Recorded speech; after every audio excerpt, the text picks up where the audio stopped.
Welcome back to my YouTube channel Naveen classes. Class first year में इसके previous lecture में बात चल रही थी समस्थानिक और संभारिक की, तो थोड़ा सा आपको मैं रिकेप करा दे रहा हूँ, फिर आगे नेक्स्ट टॉपिक पे चर्चा करेंगे। तो समस्थानिक और संभारिक की बात चल रही थी प्रीवियस लेक्चर में। तो समस्थानिक में हमने क्या बताया था कि वे तत्व जिनके परमाणु क्रमांक समान तथा परमाणु भार भिन्न भिन्न या अलग अलग या असमान होते हैं, ऐसे तत्वों को हम क्या कहते हैं, समस्थानिक कहते हैं। और संभारिक में आपको क्या बताया था कि वे तत्व जिनके परमाणु भार या द्रव्यमान संख्या समान तथा परमाणु क्रमांक असमान होते हैं, ऐसे तत्वों को हम क्या कहते हैं, समभारिक कहते हैं। ये तो प्रीवियस लेक्चर में आपको बताया जा रहा था समस्थानिक और संभारिक के बारे में।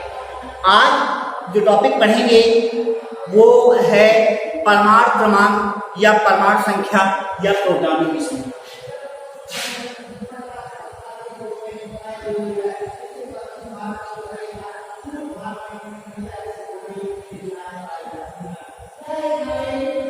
क्या पढ़ेंगे बेटा?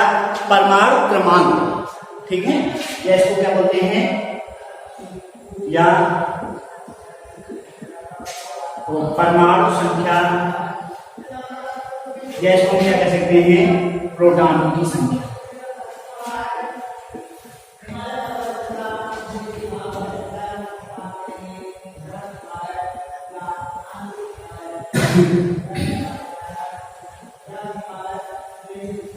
तो क्या बताएंगे परमाणु क्रमांक क्या होता है, किसी तत्व का परमाणु क्रमांक क्या होता है, या उसी तत्व में जो है परमाणु संख्या क्या होती है, उसकी परमाणु संख्या किसे कहते हैं, या प्रोटॉनों की संख्या किसे कहते हैं। इन सभी चीजों के बारे में आप जानेंगे। तो क्या बताएंगे कि किसी तत्व के नाभिक में उपस्थित, क्या बताएंगे, किसी तत्व के नाभिक में उपस्थित कुल धनावेश की संख्या को हम क्या बोलते हैं, परमाणु क्रमांक या परमाणु संख्या कहते हैं। क्या बताएंगे कि किसी तत्व के नाभिक में उपस्थित कुल धनावेश की संख्या को क्या कहते हैं, परमाणु क्रमांक या परमाणु संख्या कहते हैं, या इसे क्या कह सकते हैं, प्रोटॉनों की संख्या भी कहते हैं। आगे बताएंगे कि इसे जेड से प्रदर्शित किया जाता है। इसे किससे प्रदर्शित किया जाता है बेटा? और जेड से प्रदर्शित किया जाता है। तो परमाणु क्रमांक या परमाणु संख्या प्रोटॉनों की संख्या के बारे में हम क्या बताएंगे कि किसी तत्व के नाभिक में उपस्थित कुल धनावेश की संख्या को हम क्या बोलते हैं, परमाणु क्रमांक या परमाणु संख्या या प्रोटॉनों की संख्या कहते हैं। इसे कैपिटल जेड से प्रदर्शित किया जाता है। इसे किससे प्रदर्शित किया जाता है? कैपिटल जेड से प्रदर्शित किया जाता है। नीचे लिख देंगे परमाणु क्रमांक बराबर होता है इसके परमाणु संख्या का, और ये बराबर होती है या किसके बराबर होता है, प्रोटॉनों की संख्या। कहने का मतलब ये हुआ बेटा कि किसी तत्व का परमाणु क्रमांक 11 है तो उसमें उसकी जो परमाणु संख्या होगी वो भी कितनी होगी, 11 होगी, और उसमें प्रोटॉनों की संख्या कितनी होगी, वो भी कितनी होगी बेटा, 11 ही होगी। तो कहने का मतलब ये हुआ कि किसी तत्व के नाभिक में उपस्थित कुल धनावेश की संख्या को हम परमाणु क्रमांक या परमाणु संख्या या प्रोटॉनों की संख्या कहते हैं। इसे जेड से प्रदर्शित किया जाता है। परमाणु क्रमांक बराबर किसके होता है, परमाणु संख्या के या प्रोटॉनों की संख्या के बराबर होता है। अब देखेंगे अगली हेडिंग डालेंगे परमाणु क्रमांक का महत्व। क्या हेडिंग डालेंगे? परमाणु क्रमांक का महत्व। क्या महत्व होता है परमाणु क्रमांक की सहायता से, इसका क्या यूज होता है, ये देखेंगे। तो हेडिंग क्या है? परमाणु क्रमांक का महत्व।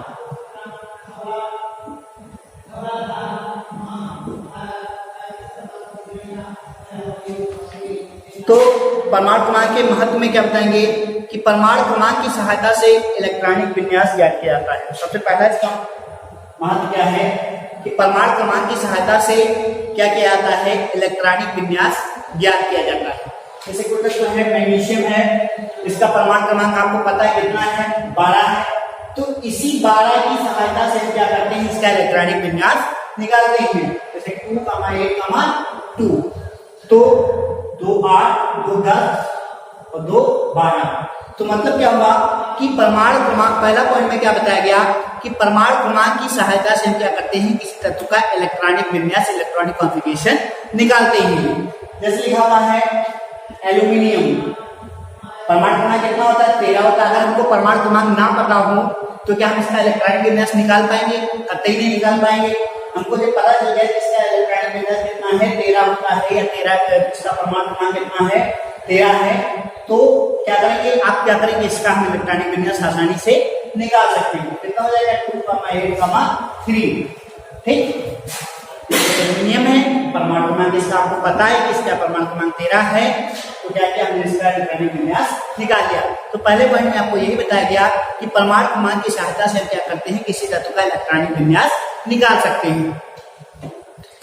नेक्स्ट पॉइंट में आप बताएंगे कि परमाणु क्रमांक की सहायता से प्रोटॉनों की संख्या तथा इलेक्ट्रॉनों की संख्या ज्ञात की जाती है।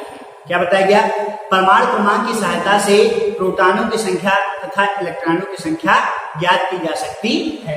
जैसे लिखा हुआ है मैग्नीशियम 12, ये लिखा हुआ बेटा, तो ये बताया गया परमाणु क्रमांक की सहायता से क्या किया जाता है, प्रोटॉनों की संख्या तथा इलेक्ट्रॉनों की संख्या ज्ञात की जा सकती है।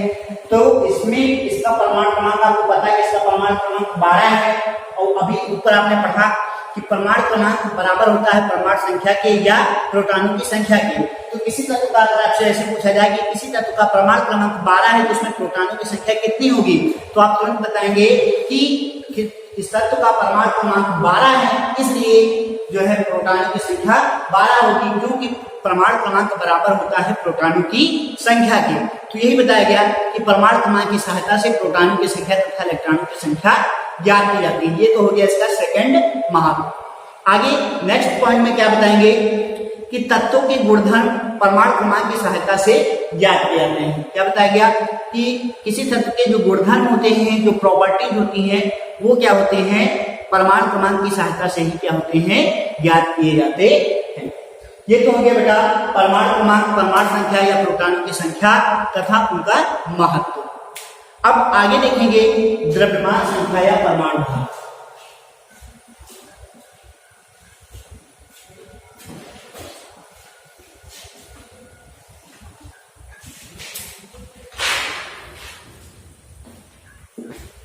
द्रव्यमान संख्या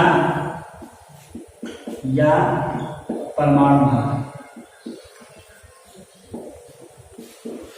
इसके पहले आप पढ़ रहे थे बेटा परमाणु क्रमांक या परमाणु संख्या या प्रोटॉनों की संख्या। अब क्या पढ़ेंगे, द्रव्यमान संख्या या परमाणु भार। तो इसमें क्या बताएंगे कि किसी नाभिक में उपस्थित, जैसे इसमें बता रहे थे कि किसी नाभिक में उपस्थित कुल धनावेश की संख्या को हम क्या कहते हैं, परमाणु क्रमांक कहते हैं। तो उसी तरीके से परमाणु भार में आप क्या बताएंगे कि किसी नाभिक में उपस्थित प्रोटॉनों की संख्या तथा न्यूट्रॉनों की संख्या को के योग, क्या बताया गया, किसी तत्व के नाभिक में उपस्थित प्रोटॉनों की संख्या तथा न्यूट्रॉनों की संख्या के योग को द्रव्यमान संख्या या परमाणु भार कहते हैं।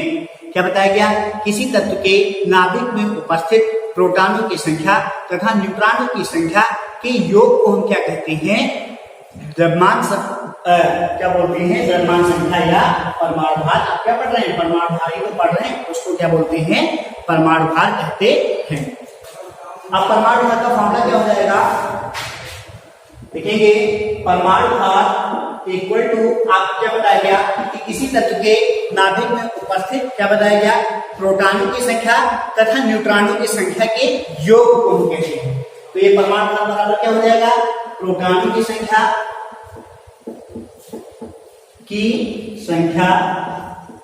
प्लस न्यूट्रॉनों की संख्या।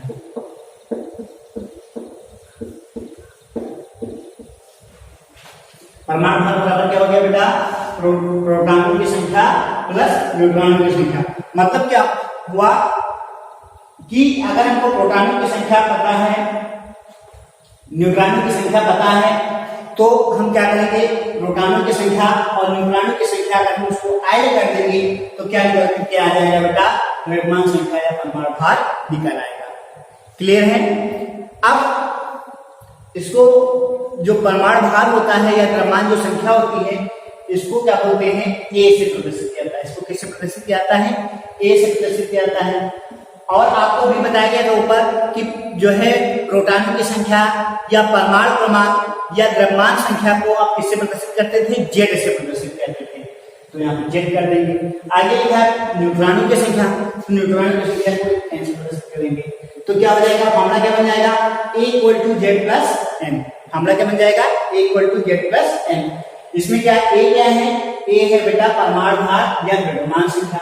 Z क्या है बेटा, Z है प्रोटॉनों की संख्या या परमाणु क्रमांक या परमाणु संख्या, ठीक। n क्या होगा, न्यूट्रॉनों की संख्या। तो क्या बताएंगे, किसी नाभिक में उपस्थित प्रोटॉनों की संख्या तथा न्यूट्रॉनों की संख्या के योग को नाम क्या होगा, परमाणु भार या द्रव्यमान संख्या। क्लियर है, ये तो हो गया परमाणु भार। जैसे लिखा हुआ है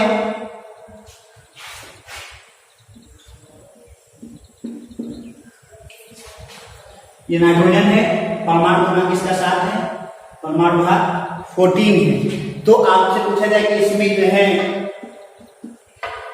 द्रव्यमान संख्या कितनी है, में द्रव्यमान संख्या कितनी है बेटा, 14, ठीक। ये तो हो गया द्रव्यमान संख्या या